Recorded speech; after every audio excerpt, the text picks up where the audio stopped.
What if I told you America's Happiest song was recorded by a band that hated it? 2 of the 3 lead singers refused to even sing it. The line that made it famous was scribbled during a wine-soaked demo session, a placeholder nobody meant to keep. It drew a legendary critic's public mockery. It fueled a heroin habit that nearly destroyed its singer's life. This is the story of the joyful song that quietly changed the fate of the band that sang it. Long before Joy to the World existed, Three Dog Night had already built something no other band in America dared attempt. Danny Hutton, a driven young singer with an ear for talent, envisioned a group with not one lead voice, but 3, rotating and trading the spotlight song by song. Corey Wells brought a gritty, soulful rock delivery forged in Chicago blues clubs. Chuck Negron carried a soaring, dramatic tenor that could turn a simple lyric into a plea. None of the 3 wrote the songs that made them famous. Instead, they became something rarer than songwriters. They became the finest song hunters in the business, digging up hidden gems from writers like Harry Nilsson, Randy Newman, and Laura Nyro before anyone else in the industry recognized the brilliance sitting right in front of them. That instinct had been forged in heartbreak. In 1967, performing under the name Redwood, the trio was taken under the wing of Beach Boys genius Brian Wilson, who intended to produce their debut record for his family's label. The sessions produced stunning versions of Darlin' and Time to Get Alone, songs that revealed just how powerful this 3-man vocal blend could be. Then the rest of the Beach Boys found out. Mike Love, Carl Wilson, and Al Jardine confronted Brian directly in the studio, furious that he was handing strong material to outsiders instead of saving it for his own band. Before we continue, don't forget to like and subscribe to the channel. Chuck Negron watched the confrontation unfold through the control room glass and never forgot it. It was a cruel and pathetic scene, he recalled. Danny, Corey, and I were in the studio and could see it all happening through the control booth window. It was as if Brian had turned into a little boy. The others were doing most of the talking, like overbearing, controlling parents. Brian would move away, and they would block his escape. We could actually feel Brian crumbling, and when he came out of the booth, a tear dropped down his cheek. Wilson told them, weeping, that he had no choice. He had to give the songs to his family. Rejected but undeterred, the 3 singers rebuilt from nothing. They recruited a powerhouse backing band, keyboardist Jimmy Greenspoon, guitarist Michael Alsup, bass player Joe Shermy, and drummer Floyd Sneed, and renamed themselves 3 Dog Night. The name came from Danny Hutton's girlfriend, who told them about an old Outback custom. On the coldest nights, you needed 3 dogs curled around you just to survive until morning. It was a fitting name for 3 men who had already survived one hard rejection together. By 1969, their cover of Harry Nilsson's One hit the charts, followed quickly by Easy to Be Hard and Eli's Coming, and America had itself a new favorite band. Their first 4 albums produced 10 top 40 hits in barely 18 months, an astonishing pace that made them one of the most reliable hit machines on American radio. What none of them yet understood was that their greatest triumph still waited ahead, and it would test every bond that had brought them this far. By late 1970, 3 Dog Night needed one more track to finish their 4th album. Naturally, they were running low on time and low on strong material, and the pressure to deliver another hit record after a string of consecutive successes was already weighing heavily on the sessions. The band had built its reputation on an almost supernatural ability to find the right outside song, and every album carried the quiet expectation that they would do it again. Folk singer Hoyt Axton, a songwriter with deep roots in the business, offered them a strange, half-finished song called Joy to the World. He had originally written the melody years earlier for a children's television special that never made it to air. When the project collapsed, Axton simply never got around to writing proper lyrics. In their place sat a nonsense placeholder line he had improvised one evening while drinking wine during a demo session. That line was Jeremiah was a bullfrog. Danny Hutton and Corey Wells hated it on first listen. It sounded silly and childish.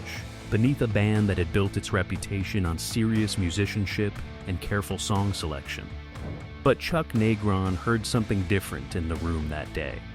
The band had been grinding for years, chasing hit after hit under enormous pressure, and he sensed they needed permission to simply have fun again. During a stretch of downtime in the studio, he pushed the others to jam on it, just to see what would happen if nobody worried about sounding cool. We had some free time later, so we started jamming Joy for fun, Negron remembered. We didn't have to be so cool all of the time, right? That opening line had to be screamed. Did that guy just say Jeremiah was a bullfrog? I got up the scale to D, which is pretty high, and just screamed it out. When the band heard that, they went, "Holy crap, that's great." Nobody in that room believed they were recording one of the biggest songs of the decade. It was filler, an afterthought, a song two of the three lead singers openly refused to sing. Yet buried in that reluctant, half-joking performance sat a vocal so joyful and unguarded that it would soon become inescapable on every radio station in America. In a strange twist of rock history, when the song eventually reached #1, Hoyt Axton and his mother, Mae Axton, who had co-written Elvis Presley's Heartbreak Hotel, became the only mother and son to each write separate #1 pop singles in the rock era. A throwaway placeholder, dismissed by 2/3 of the band, was about to become immortal. The song almost never got released as a single at all. Buried deep on the Naturally album, Joy to the World might have remained a forgotten track, if not for a Seattle disc jockey named Larry Bergman. Needing something to fill the final minutes of an aircheck tape, he played the song once, almost as an afterthought. The phones lit up immediately. Listeners wanted to hear it again, and then again until the station could not keep up with the flood of requests. Their record label had no choice but to rush the song out as an official single in February 1971. What happened next was not a rise. It was an explosion. Within weeks, Joy to the World became the biggest selling single in America that year. It held the #1 spot on the Billboard Hot 100 for 6 consecutive weeks, a run few artists of the era could match. Stadiums that had once held a few thousand fans now needed tens of thousands of seats to hold the crowds clamoring to hear that opening line live. Three Dog Night, almost overnight, became the hottest touring act in the country, filling venues like Atlanta Fulton County Stadium and the Akron Rubber Bowl, the kind of massive outdoor arenas that had previously been reserved for only the biggest names in rock. The label leaned hard into the song's playful image, flooding record stores with frog-themed merchandise, elaborate press kits, and even a 6-foot-tall frog costume built specifically for publicity appearances at radio stations across the country. But wealth and adoration came with a price tag nobody mentioned out loud. The band's schedule tightened into something that felt closer to a machine than a career. Every city wanted the Bullfrog song. Every promoter wanted another date added to the calendar. Chuck Negron later admitted the pace felt thrilling at first, and then something else entirely. We were really on a roll and very prolific, he said. We were in the zone, so to speak, and really putting it out there. Back then, I don't think it hurt us. It started hurting a little after that, when there was just too much product. We were going to towns too many times a year. The very song that gave millions of Americans a feeling of pure, carefree freedom was quietly becoming the engine of the band's own captivity. A hit so massive, it could never be put down. As Joy to the World dominated the airwaves week after week, it began working against the band in ways they never anticipated. Serious rock critics and the progressive FM programmers who championed album-oriented rock started dismissing Three Dog Night as a bubblegum novelty act, a band defined entirely by a song about a singing bullfrog. It did not matter that their earlier catalog, built on Nilsson, Newman, and Nyro covers, reflected genuine musical instinct and careful craftsmanship few bands in America could match. The very song that made them famous was now the weapon most frequently used to diminish them in print. The backlash was real, and it stung. Writers who wanted to sound sophisticated often treated the song as a joke, reducing the band's musical range to one novelty chorus. For three musicians who took genuine pride in their vocal craft, that kind of mockery cut far deeper than ordinary criticism. The pressure found its outlet in the same place it always did on the road. To survive the grinding schedule of shows, band members increasingly turned to substances just to keep functioning. Cocaine to power through performances, downers to come down afterward and finally sleep. What had once been a workable arrangement, three strong men sharing one enormous spotlight, now revealed its hidden cost. The competitive spirit that had once made three lead voices a genuine strength curdled slowly into something uglier, a constant scramble over who would sing lead on the next single, who would command the spotlight, whose voice mattered most to the label. Trust, once assumed among the three of them, became something each man had to guard closely. "We were doing cocaine, then downers to sleep," Negron said. The song didn't create these problems, but it magnified every one of them. The joy that fans heard pouring out of car radios that summer was no longer the joy the three men felt standing behind the curtain each night. By the middle of the 1970s, the momentum that Joy to the World had created could no longer hold the band together. Chuck Negron's substance use had progressed into a full heroin addiction, and it consumed everything in its path, including the discipline that had once made him one of the great voices of his generation. He later wrote about this period in his autobiography, Three Dog Nightmare, with a brutal honesty that shocked even his most devoted fans. He described stealing, lying, and doing whatever he could to get his next fix, leaving wreckage behind him as his life spun out of control. He described a period when he was so far gone that ordinary responsibilities and relationships began to collapse around him. Even in the most refined settings, the addiction refused to stay hidden for long. During a tour stop in England, Negron blacked out at an elegant restaurant table and fell face first into his own dinner plate, while the polite British diners seated around him quietly pretended not to notice. Behind the soaring high notes that had once defined Joy to the World for millions of listeners, a man was steadily disappearing in front of the very people who loved him most. The band's longtime backing musicians, exhausted by the chaos and the mounting financial disputes swirling around the three frontmen, began walking away one by one to build their own projects elsewhere, taking years of hard-won chemistry with them. The unstoppable hit machine that had once ruled American radio was falling apart from the inside, leaving behind broken marriages, drained bank accounts, and a silence where genuine brotherhood used to live. Danny Hutton and Corey Wells, who had once fought to keep Negron's contribution off the very song that made them, now watched helplessly as his addiction threatened to unravel everything the three of them had built together.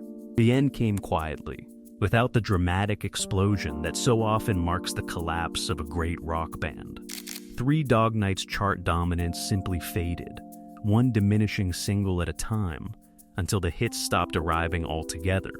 In 1976, the original lineup played a final performance at Los Angeles' Greek Theater and quietly disbanded, closing the door on a run that had once seemed unstoppable. The three voices that had once conquered stadiums together scattered in separate directions, many of them broke, exhausted, and carrying wounds that would take decades to even begin healing properly. Brief reunions followed in the years that came after, but the old chemistry never fully returned to what it once was, no matter how many times the three of them tried to recapture it on stage. Chuck Negron's addiction continued to worsen despite every attempt at recovery, and eventually the band made the painful decision to permanently remove him during a reunion attempt in the mid-1980s. By then, Negron had lost his marriages, his home, and his entire life savings, funding a heroin habit by selling off nearly everything he owned, piece by piece, until there was almost nothing left. He went from a villa in the Hollywood Hills to sleeping on a discarded mattress in a vacant lot, his weight down to 126 pounds, with only 16 teeth left in his mouth. "I didn't go to get sober," Negron later admitted with striking candor. "I went in there because I had no place to go. I had no place to live. I needed some place to sleep, eat, I think I was probably too messed up and too stupid to know how close to death I was. The tragic irony of Three Dog Night's career had become complete and undeniable. The very song that gave them everlasting fame had also set an impossible standard of joy they were doomed to chase and never fully recapture again. Today, Joy to the World remains one of the most instantly recognizable songs in American history, still capable of transporting listeners back to a hopeful, carefree summer that millions remember as entirely their own. It plays at ballparks, backyard barbecues, and family reunions, passed down to generations who never lived through 1971, but somehow already know every word. Yet its legacy inside the band was always far more complicated than the song's cheerful melody ever suggested. It secured their place in music history while simultaneously overshadowing the depth and range of everything else they had recorded together. For decades, it stood as an impossible measuring stick, the one song against which every future effort would inevitably be judged and found wanting. Chuck Negron's own story eventually bent toward redemption. After more than 30 failed attempts at rehabilitation over nearly 2 decades, he finally achieved lasting sobriety on September 17, 1991, following a horrific withdrawal at a Los Angeles treatment center. "I fell asleep in the middle of a horrific withdrawal," he later recalled. "But there is no sleep really, because your body is just aching, it's electric. But when I woke up, the obsession was gone. I believe God came and did for me what I couldn't do for myself, and relieved me from the bondage of addiction. It changed my life." The story of Joy to the World was never simply about a bullfrog or a novelty hit that critics love to mock. It was about what happens when the single greatest triumph of your life quietly becomes the exact moment everything begins to change beneath you. The song did not destroy Three Dog Night. It changed the rules they had to live by for the rest of their lives, and in the end, it was the music itself, not the machine built around it, that finally endured. Three voices had once come together out of necessity, the way three dogs curled together for warmth on the coldest nights. Decades later, against every reasonable expectation, the song and the voices behind it still endure. Joy to the World gave America 6 weeks at #1 and a generation of memories that never faded. But behind the bullfrog and the sold-out stadiums, it quietly rewrote the rules for 3 men who were never fully prepared for what came next. Addiction, betrayal, and exhaustion nearly erased them. Yet the song survived, and so did the man who screamed that opening line. What's your memory of first hearing Joy to the World? Drop it below, and don't forget to like and subscribe for more untold stories from rock's greatest era.